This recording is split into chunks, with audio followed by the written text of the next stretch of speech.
اگر آج آپ کا دل بہت تھکا ہوا ہے، اگر آپ مسکرا تو رہے ہیں لیکن اندر کہیں ٹوٹے ہوئے ہیں، تو ذرا رک جائے۔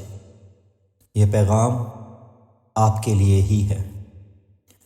اللہ قرآن میں فرماتا ہے، اور ہم انسان سے اس کی شہ رگ سے بھی زیادہ قریب ہیں۔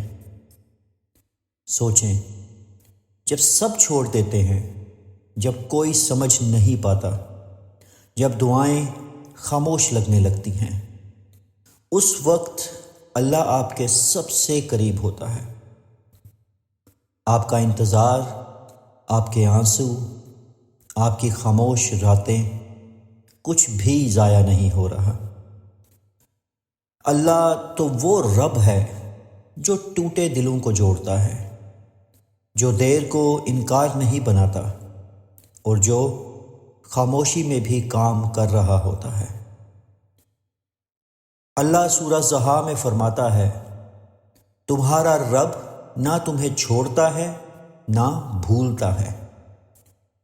اگر آج چیزیں ویسی نہیں ہو رہی جیسا آپ چاہتے تھے، تو یہ اس لیے نہیں کہ آپ اہم نہیں، بلکہ اس لیے ہے کہ اللہ آپ کو اس چیز سے بچا رہا ہے جو آپ کے حق میں نہیں۔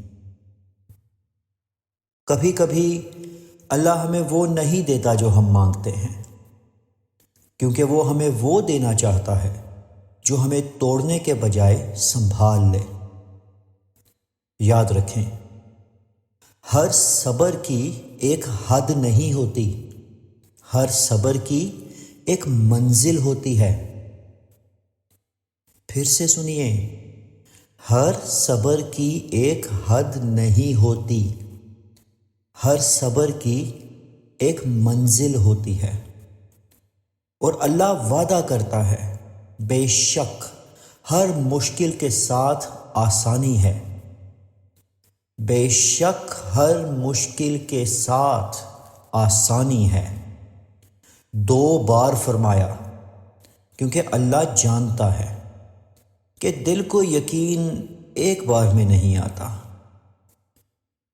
اگر آج آپ خود کو اکیلا سمجھ رہے ہیں، تو جان لیں کہ آپ اللہ کی نظر میں ہیں، آپ اس کی رحمت میں ہیں، اور آپ کی خوشی اللہ خود آپ کی طرف لا رہا ہے۔ بس ہمت نہ چھوڑیں۔ اللہ دیر کرتا ہے مگر اندھیر نہیں۔